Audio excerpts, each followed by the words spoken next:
然3个男人闯入，为了不吵醒孩子，彪姐跟他们来到客厅。原来他们是来讨债的，扬言不还钱就折磨死他。谁知彪姐一点都不惧。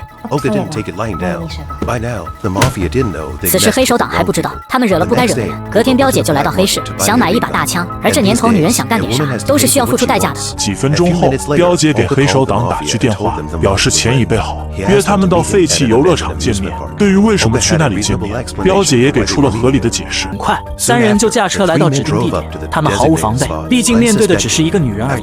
谁知彪姐手拿大枪走了出来，黑手党还没意识到事情的严重性，其中一个刚掏出手枪，没想到是来真的。老大提出好好谈谈，但彪姐要以其人之道还治其人之身，让2人互吹一回。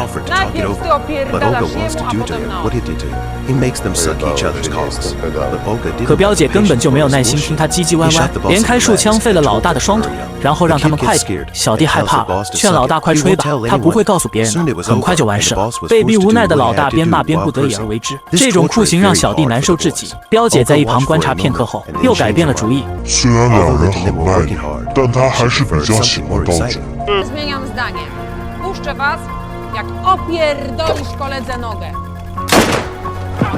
真是最毒妇人心啊！小弟又开始劝老大，去吧，以后装个假肢，有裤子遮着，不会有人发现的。不得不说，这么善解人意的小弟真不好找。老大只好拿起锯子，本想把伤害降到最低，结果又被彪姐叫停。糊弄谁呢？让你锯腿不是锯脚，往上大腿根，真是个疯女人。想必现在他们连肠子都会清了吧？小弟疼得晕死过去。即使这样，彪姐也不打算就此放过他们，她将老大吊了起来，然后逼问他的银行账户密码。老大别无选择，也只能乖乖说了出来。彪姐得到满意的答复后，走到旁边。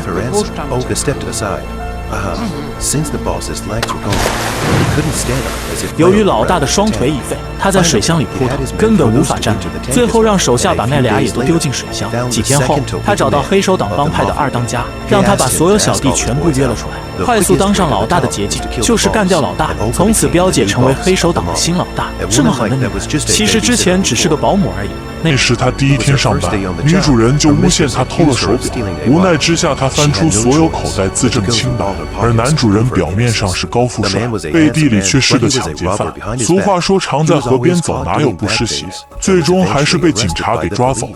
男主人入狱，家里所有资金被冻结，过惯了富太太的生活，女主人根本受不了没钱的日子，竟开始跟彪姐撒泼。饱受摧残的彪姐实在忍不了，只能给她一点教训。女主人被这巴掌打懵了，终于安静下来。彪姐开始向她索要欠了好几天的工资，可她现在的都比脸都干净，根本无法支付，只能跟彪姐讨价还价，收起以往的嚣张。彪姐灵机一动，便告诉她说：“你老公很有可能藏有私房钱。”于是女主人带着彪姐和儿子爬到男主人监狱的对面楼顶，刚好看到男主人出来放风，女主人当即就开始了自己的即兴表演。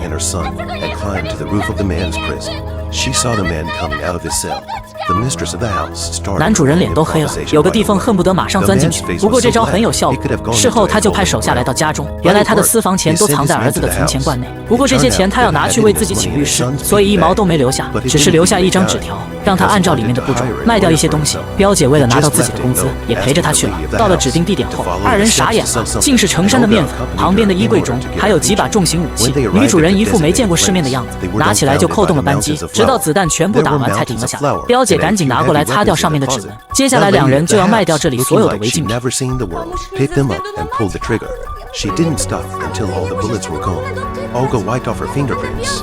Next thing you know, the 2 of them are going to sell all the contraband here.